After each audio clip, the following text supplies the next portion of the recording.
Morning students. आज हम लोग बहुत ही इम्पोर्टेंट टॉपिक साउंड पढ़ने जा रहे हैं। तो हम लोग सबसे पहले जानेंगे कि साउंड क्या होता है। इससे पहले कुछ एक्टिविटी आपको दिखाते हैं, ठीक है। जैसे ये एक पेपर है और इसको मैंने देखिए, कुछ सुनाई दिया? सुनाई दे रहा है? ये यानी हम टीयरिंग किए, तो इससे क्या हुआ, इसको हमने जब टीयर किया, फाड़ा, तो इससे आवाज निकल करके आई, ठीक है। इसी तरह से हम अगर इसको ऐसे करेंगे, जैसे जो बर्ड्स होती हैं अपने पंख को फड़फड़ाती हैं, फ्लैपिंग करती है, तो उसके फ्लैपिंग के वजह से भी क्या होता है, हमारे कानों तक कुछ साउंड प्रोड्यूस होता है, ठीक है। इसी तरीके से एक रबड़ को लेकर के और उसके बाद हम लोग उसको स्ट्रेच कर देंगे, एक रबड़ को लेकर के स्ट्रेच करेंगे और तब उसको हम लोग दिखाते हैं टीटी करके। जैसे ये हमने एक रबड़ लिया और देखिए इसको अगर हम, ये साउंड सुनाई दे रहा होगा,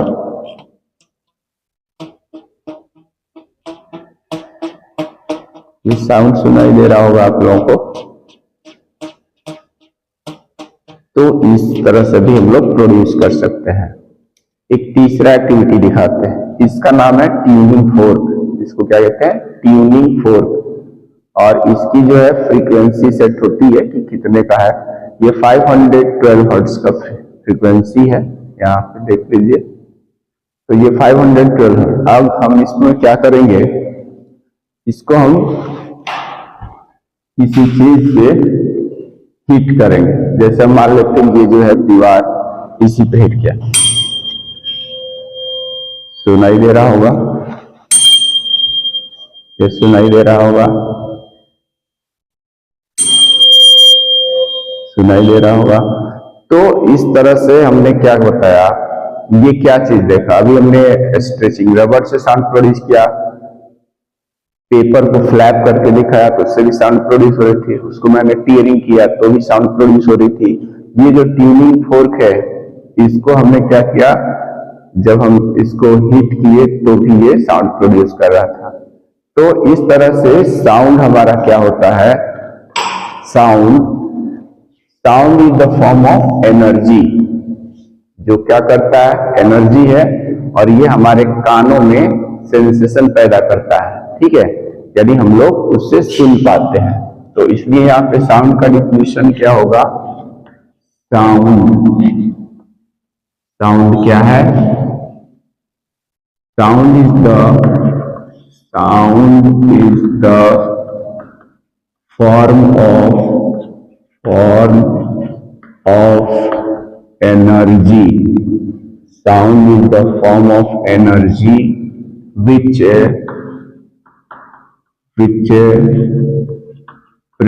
produces sensation in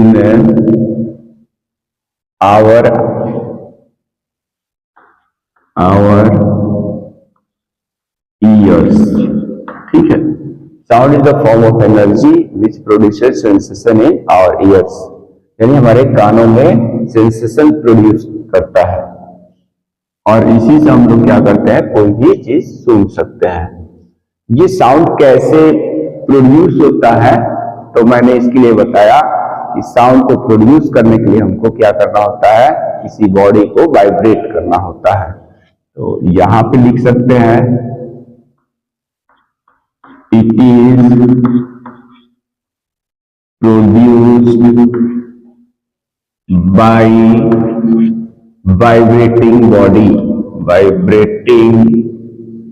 vibrating objects और bodies, vibrating objects, जैसे कि अभी हमने वाइब्रेट करके दिखाया। इसी तरह से हम लोग स्कूल में जो इलेक्ट्रिक बेल है या फिर मंदिर में जो बेल होता है, घंटा होता है, उसको भी हम लोग जब हैमर से या वो लकड़ी का हो चाहे किसी चीज से जब हीट करते हैं तो साउंड प्रोड्यूस होता है। तो इसको हम प्रोड्यूस कैसे कर सकते हैं, it is produced by the vibrating objects. अब बात आती है कि प्रोड्यूस हम लोग क्या करते हैं, वाइब्रेटिंग ऑब्जेक्ट से करते हैं। इसके कुछ सोर्सेज बता देते हैं कि ये वाइब्रेटिंग ऑब्जेक्ट जो है, जैसे इसका कुछ एग्जांपल देते हैं, एग्जांपल कि क्या क्या चीजें साउंड प्रोड्यूस करते हैं। हम लोग के बाइक में जो हॉर्न होते हैं और ये साउंड प्रोड्यूस करता है। इसी तरह से व्हिसिल जो होता है वो भी साउंड प्रोड्यूस करता है, ठीक है। इस तरह से है इलेक्ट्रिक बेल है, इलेक्ट्रिक बेल ये साउंड प्रोड्यूस करता है। इसके अलावा जो हम बताया, जो बेल है, बेल इन द स्कूल और कॉलेजेस या टेम्पल में भी होते हैं, तो ये होता है, ठीक है। अब दूसरी बात आती है कि ये एनर्जी है, तो एनर्जी जो है हमेशा क्या होता है, एक बॉडी से दूसरे बॉडी में ट्रांसफर होता है, क्योंकि हम by the law of conservation of energy ये पढ़े हुए हैं, energy can not be created not destroyed but it can transfer from one form to the other form, एक फॉर्म से दूसरे फॉर्म में ट्रांसफर किया जा सकता है। तो इस तरह से अगर ये भी एनर्जी है तो ये भी मूव करेगी, ट्रेवल करेगी। तो ये कैसे ट्रेवल करती है, तो इसके लिए जरूरी होता है there is requirement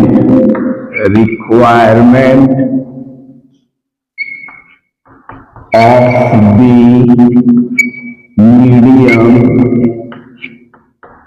medium through which it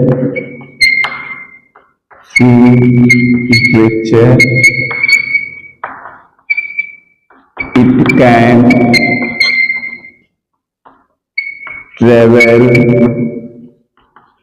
from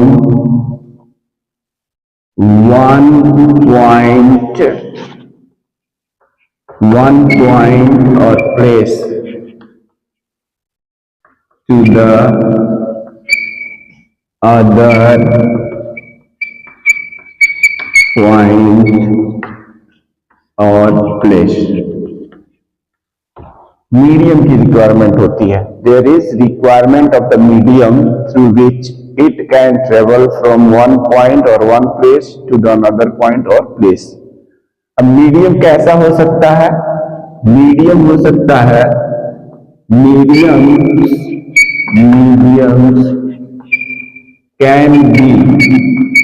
can be solid, liquid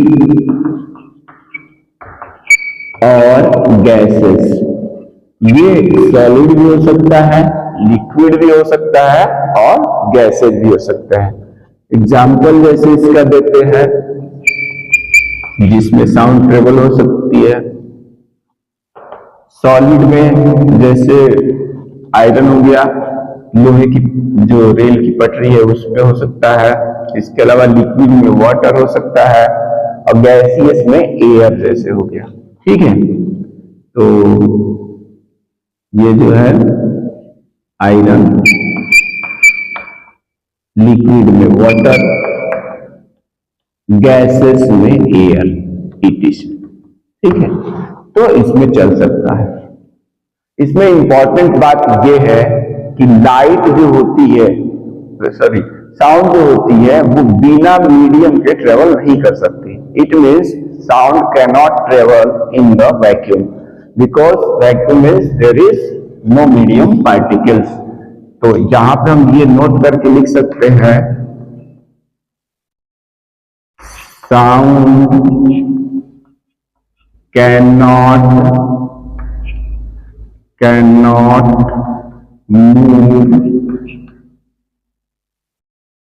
cannot move without medium,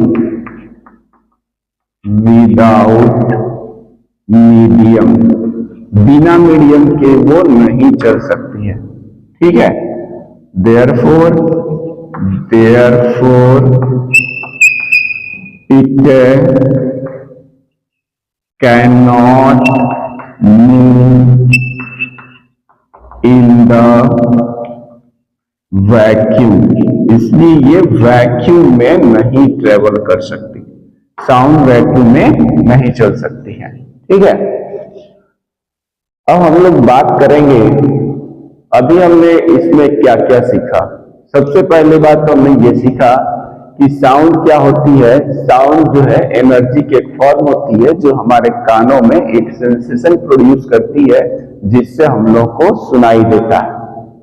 दूसरी बात बताया कि इसके कुछ हमने एग्जांपल्स दिया कि किससे किससे साउंड सोर्स प्रोड्यूस हो सकते हैं, तो जैसे हॉर्न है, व्हिसिल है, इलेक्ट्रिक बेल है, and bell in the school और कॉलेज। तो इसमें हमने बताया, इसके साथ साथ मैंने कुछ एक्टिविटी करके दिखाया कि साउंड प्रोड्यूस होता कैसे है। It is produced by the vibrating body और वाइब्रेटिंग ऑब्जेक्ट। तो इसके लिए मैंने क्या किया, कुछ पेपर्स लिया, पेपर्स को फ्लैप किया, जैसे कि जो बर्ड्स होती है वो अपने विंग्स को फ्लैप करती हैं तो साउंड प्रोड्यूस होता है। फिर मैंने पेपर्स को लेकर उसको टीयर किया, फाड़ा, तो भी हो सकता है। अगर हम लोग कोई चीज प्लग करते हैं, तोड़ते हैं बहुत तेजी से, तो उसमें से भी साउंड, तो बाय प्लकिंग, बाय फ्लपिंग। इसके अलावा मच्छर या मधुमक्खी को आपने देखा होगा, तो वो क्या करती है, बजिंग करती है। बजिंग का मतलब भनभनाना, बजिंग। तो बजिंग की वजह से भी क्या होता है, साउंड प्रोड्यूस होता है। फिर हमने कहा कि हम लोग किसी मीडियम में क्या कर सकते हैं, हीट करके उसे भी कर सकते हैं। फिर मैंने एक ट्यूनिंग फोर्क लेकर के उसको भी हमने हीट किया दीवार पर, तो उस ट्यूनिंग फोर्क से साउंड प्रोड्यूस हो रहा था। तो हमने ये सब बताया कि sound can be produce by the vibrating object और वाइब्रेटिंग बॉडीज, बहुत सारे एग्जांपल्स दिया। फिर ये भी बताया कि साउंड जो है बिना किसी मीडियम के ट्रेवल नहीं कर सकती है। It can not B travel without medium, ये बताया। जैसे साउंड जो है वैक्यूम में नहीं चल सकती है, तो इसके लिए रिक्वायरमेंट क्या होती है, there is requirement of the medium through which it can travel from one point to another point और one place to the another place. और एग्जाम्पल मैंने दिया, और ये मीडियम्स जो है सॉलिड, लिक्विड और गैसेस तीनों हो सकते हैं। एग्जाम्पल मैंने दिया आयरन, जैसे रेल पटरी या लोहे का कोई छड़ है, उस पर हीट करेंगे तो साउंड प्रोड्यूस होगा, एक जगह से दूसरे तक जा सकती है। फिर है वाटर और गैसियस मीडियम, मैंने एयर एग्जाम्पल दिया। ठीक है, नेक्स्ट वीडियो में और भी इसके बारे में हम लोग डिटेल्स पढ़ेंगे कि साउंड जब ट्रेवल करती है किसी मीडियम में, तो आज मीडियम के पार्टिकल्स होते हैं उसको वो कैसे, मतलब हमारे कानों तक कैसे पहुंचते हैं, सोर्स ऑफ साउंड से लेकर के और हमारे कानों तक साउंड कैसे पहुंचती है, इस चीज को हम लोग नेक्स्ट वीडियो में देखेंगे। ट्रेवल करती है किसी न किसी मीडियम में चलती है, तो मैंने एग्जांपल दिया है कि अगर मान लेते हैं हमारा मीडियम एयर है, तो हमारी साउंड कान तक कैसे पहुंचती है। सबसे पहले हम बात करेंगे सोर्स ऑफ साउंड की, जहां से साउंड प्रोड्यूस हो रहा है। साउंड जब प्रोड्यूस हो रहा है तो ये क्या करेगा, अपने जो भी नेबरिंग या एडजेसेंट पार्टिकल्स हैं एयर को, उसको वाइब्रेट करेगा। और जैसे ही ये वाइब्रेट करेगा, ये क्या करेगा, इसको थोड़ा सा वाइब्रेट करने के साथ साथ ये इसको अपने एडजेसेंट मॉलिक्यूल को पुश करेगा। ये पुश करेगा, push in the forward direction and again come back to its original state, और फिर वापस भी आ जाएगा। इसको पुश किया, फिर वापस आ गया। इसके वाइब्रेशन की वजह से क्या होगा, ये जो मॉलिक्यूल्स है ये इसको अपने एडजेसेंट मॉलिक्यूल को पुश करेगा और फिर ये वापस आ जाएगा अपनी जगह पे। वैसे ही ये भी जाएगा यहाँ पे, ये इसमें अपने पास वाले मॉलिक्यूल को पुश करेगा। और इस तरह से each and every molecules pushes to their adjacent or neighboring molecules or particles, and continuously the sound wave reaches to the human ear, और इस तरह से ये कानों तक पहुंच जाता है। तो इसमें ध्यान देने वाली बात है कि ये मॉलिक्यूल्स जो है खुद अपना पोजीशन चेंज करके, ये मॉलिक्यूल्स यहां नहीं पहुंच जाता, ये यहां नहीं पहुंच जाता, ये यहां नहीं पहुंच जाता, ये अपने ही जगह पर क्या होते हैं, वाइब्रेट करते हैं और साथ में अपने एडजेसेंट जो मॉलिक्यूल्स है, अपने जो नेबरिंग मॉलिक्यूल्स है उसको वाइब्रेट करा देते हैं और इस तरह से हमारी जो साउंड होती है एयर में ट्रेवल करते हुए हमारे कान तक पहुंच जाती है। ठीक है, तो यहां पर हम लोग जो बात कर रहे हैं कि जब कभी भी ये मॉलिक्यूल्स जब अपने नेबरिंग या एडजेसेंट मॉलिक्यूल को पुश करता है तो उसके पुश करने की वजह से क्या होता है, उसके पुश करने की वजह से यहां पर मॉलिक्यूल्स जो है उनकी डेंसिटी बढ़ जाती है और डेंसिटी जब बढ़ जाती है तो हम लोग यानी मॉलिक्यूल्स पास पास में आ जाते हैं तो उस रीजन को बोलते हैं compression. Compression when molecules moves in the forward direction and pushes each other to move in the direction of the propagation of sound, then what happens, molecules or particles of the air come closer to each other and there is more density of the molecules and this is called compression। उसको हम compression कहेंगे। लेकिन जब ये molecule फिर जब backward आएंगे यानी कि वापस अपने पोजीशन पे आ जा रहे हैं पुश करने के बाद, तो वहां पे क्या हो रहा है, मॉलिक्यूल्स की जो डेंसिटी है वो क्या हो जा रही है, कम हो रही है। डेंसिटी से मतलब हमारा ये है पर यूनिट वॉल्यूम, ये जो है नंबर ऑफ मॉलिक्यूल्स और पार्टिकल्स कहने का मतलब कि नंबर ऑफ मॉलिक्यूल्स और particles in the medium per unit volume is called its density. तो जब डेंसिटी कम होगी तो वहां पे बनेगा रेयरफैक्शन। रेयरफैक्शन उसको कहते हैं। जहां डेंसिटी ज्यादा होगी उसको कंप्रेशन, जहां डेंसिटी मॉलिक्यूल्स का कम होगी यानी नंबर ऑफ मॉलिक्यूल्स या number of particles per unit volume जहां कम होगी वहां पे रेयरफैक्शन होगा। तो दो तरह से रीजन हमारा बनता है, एक बनेगा कंप्रेशन जिसको C से रिप्रेजेंट करेंगे मीडियम में, और एक जो रेयरफैक्शन रीजन बनेगा उसको हम R से रिप्रेजेंट करेंगे। ठीक है, तो साउंड हमारे इस तरह से मूव कर दे, कंप्रेशन एंड रेयरफैक्शन। एक तरह से हमने यहाँ पे लिखा था कि साउंड क्या है, एक तरह से साउंड एक तरह से वेव है। और वेव कैसे प्रोड्यूस होती है, मैंने बताया था wave is produced by disturbing the medium. Medium को डिस्टर्ब करके साउंड। वेव क्या है, wave is the form of also energy, it is also form of energy, it is also a form of energy which is produced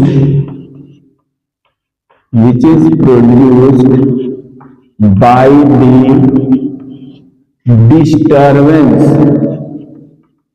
disturbance in the medium, जो किसी medium के disturbance से produce होती है। जैसे तालाब है और उस तालाब में पानी बिल्कुल शांत है और उसमें एक अगर हम पत्थर इसमें फेंक दें, कहीं पे पत्थर फेंकेंगे तो ये क्या होगा कि जो पानी शांत था वो कुछ लहरें इस तरह से ऐसे ऐसे ये आगे की ओर ये फॉरवर्ड डायरेक्शन में बढ़ती जाएंगी। जिस पॉइंट पर हम लोग पत्थर डालेंगे, फेंकेंगे, वहां से पानी की जो लहरें होंगी वो आगे की ओर बढ़ेंगी, यानी वेव्स जो होंगी वो फॉरवर्ड डायरेक्शन में चलेंगी, जिसको हम लोग रिपल्स कहते हैं। क्या कहते हैं, रिपल्स। ठीक है, तो वेव क्या है? Wave is also a form of energy which is produced by disturbing in the medium या by the disturbance in the medium. जैसे मैंने एग्जांपल दिया कि when a stone is thrown in the calm pond water, and what happens? The ripples produced in the water moves in the all directions at the point of the throw, तो उससे हर direction में आगे की ओर बढ़ती रहती है। तो इस तरह से साउंड भी हमारे एक तरह से वेव है, यानी ये भी किसी मीडियम में डिस्टर्बेंस की वजह से चलती है। अभी जब हमने यहाँ बात किया कंप्रेशन और रेयरफेक्शन की, तो इसके अकॉर्डिंग साउंड का जो टाइप्स है यानी मीडियम। दूसरी बात की हमने कहा कि ये जो है साउंड वेव एक तरह का मैकेनिकल वेव्स होता है। मैकेनिकल वेव्स क्यों होता है? इसका रीजन क्या है? क्योंकि हम लोग मीडियम के जो पार्टिकल्स है, मीडियम के पार्टिकल्स के रूप में ये चलते हैं। तो यहाँ क्या किया जाएगा? यहाँ पर जो पार्टिकल्स एक तरह से फिजिकल प्रॉपर्टी होती है, जो किसको हमने सॉलिड, लिक्विड, गैसेज ये सब चीजें बताया था। तो ये मैकेनिकल वेव्स है, और ये मैकेनिकल वेव्स जो है हम लोग उसके प्रोपेगेशन के बेसिस पर मॉलिक्यूल कैसे प्रोपेगेट करता है उसके बेसिस पे टू टाइप्स का हम लोग इसको कैटेगराइज करते हैं। पहला है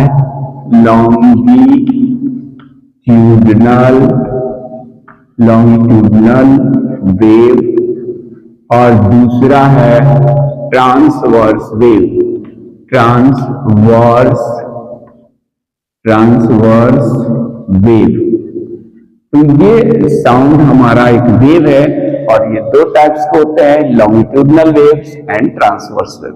अब हम लोग जानेंगे लॉन्गिट्यूडनल वेव्स क्या होता है, ट्रांसवर्स वेव क्या होता है। अभी यहाँ पे हमने देखा कि ये जो डायरेक्शन था, ये डायरेक्शन था किस चीज का? ये direction of propagation of sound. Sound को चलने के लिए ना प्रोपेगेट वर्ड का यूज करते हैं। प्रोपेगेशन ऑफ साउंड, यानी हमारी साउंड जो थी, सोर्स ऑफ साउंड ये था, और ये इस डायरेक्शन में मूव कर रहे थे। जो मीडियम के पार्टिकल्स जो थे, एयर के जो पार्टिकल्स थे, उनका भी प्रोपेगेशन का जो डायरेक्शन था वो भी इन द डायरेक्शन ऑफ या along the direction of propagation of sound ही था। ठीक है, यानी पार्टिकल्स भी इसके पैरेलल ही चल रहे हैं। जिस डायरेक्शन में इसका क्या चल रहा था, जिस डायरेक्शन में इसका साउंड चल रहा था। तो इस तरह के प्रोपेगेशन ऑफ साउंड को हम लोग क्या कहते हैं? longitudinal waves. When the medium particles propagates or vibrates in the direction of along the direction of the propagation of sound, then it is called longitudinal waves. यानी जब मीडियम के particles sound के चलने के डायरेक्शन के parallel चले या along the direction of the particles ही चले, यानी साउंड के चलने के दिशा में ही चले, तो ऐसे प्रोपेगेशन को हम लोग क्या कहते हैं? Longitudinal wave. एक बार फिर से रिपीट कर देता हूं।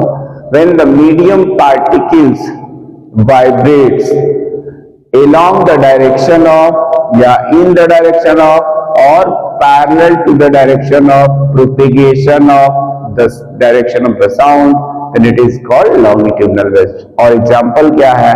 एग्जाम्पल है the propagation of sound in the air is also example of the longitudinal waves। ठीक है, और एक एग्जाम्पल हो गया। दूसरा क्या है? दूसरा है ट्रांसवर्स वेव। इसमें ट्रांसवर्स वेव का एक एग्जाम्पल देते हैं। रस्सी लिया, रस्सी का एक जो एंड है मान लेते हैं दीवार से या खिड़की से कहीं से बांध दिया, दूसरा जो एंड है उसको हाथ से पकड़ कर ऊपर नीचे करेंगे तो ये कुछ इस तरह का शेप प्रोड्यूस होगा। ऐसे प्रोड्यूस होगा। रस्सी जब हम बिल्कुल हॉरिजॉन्टल रखे रहेंगे, सीधा रखे रहेंगे, तो इसमें जो मीडियम के पार्टिकल्स होंगे वो सब कुछ इस तरह से रहे होंगे, ऐसे रहे होंगे। ये मान लेते ये सब मीडियम के पार्टिकल्स है, तो उसको कुछ ऐसे रहेंगे, 1 2 3 4 5 6 7 ऐसे रहेंगे। ठीक है, लेकिन जैसे ही हम लोग रस्सी को ऐसे करके अप एंड डाउन करेंगे तो ये क्या होगा कि जो मीडियम के पार्टिकल्स होंगे वो कुछ इस तरह से, ये मान लेते हैं ये इधर चला गया, ये इधर आ गया, ये इधर आ गया, ये इधर आ गया, ये इधर आ गया, ये ऐसे हो गया, ऐसे ऐसे। तो इस तरह से ये मीडियम के जो पार्टिकल्स है इस वेव्स के चलने के डायरेक्शन के क्या हो गए, ये अप एंड डाउन, ये ऊपर जा रहे हैं, कुछ नीचे आ रहे हैं, कुछ ऊपर जा रहे हैं, कुछ नीचे जा रहे हैं। तो इससे ये जो direction of propagation of sound wave है उसके परपेंडिकुलर ये जो है मीडियम के पार्टिकल्स वाइब्रेट कर रहे हैं, या तो वो ऊपर की ओर डिस्प्लेस हो रहे हैं या नीचे की ओर हो रहे हैं। ठीक है, तो जब मीडियम के जो पार्टिकल्स हैं propagation of direction of sound है उसके परपेंडिकुलर अगर मूव करेंगे तो ऐसे प्रोपेगेशन ऑफ साउंड को ट्रांसवर्स वेव कहेंगे। ठीक है, when the medium particles vibrate perpendicular to the direction of propagation of sound, then this is called transverse wave। और इसका एग्जाम्पल ये होता है कि अभी जैसे हमने बताया था कि if a stone is thrown in the calm water of the pond, then what happens? Ripples are produced and it moves in the all directions at the point of projection of the stone।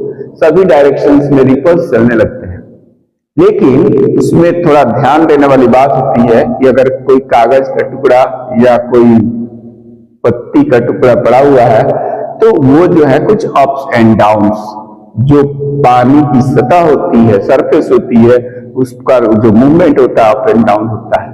तो वो जो upper surface of the water waves का जो type होता है वो transverse wave होता है, लेकिन आगे की ओर जो वेव्स मूव करती है वो लॉन्गिट्यूडनल वेव्स होते हैं।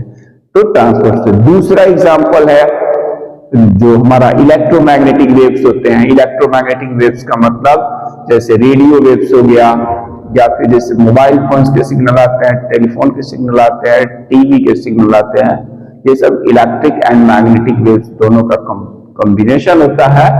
तो वो हमारा electromagnetic waves is the example of the transverse wave। Also next example is the speed of light in the medium or vacuum is also example of the transverse wave।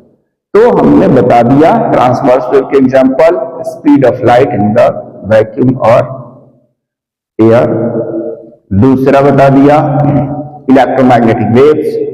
तीसरा बताया मैंने the upper surface of the water, the waves produced is transverse wave, while the longitudinal waves के example हमने बताया the speed of sound in the air is the example of longitudinal waves। ठीक है, आज के लिए इतना ही। Thank you.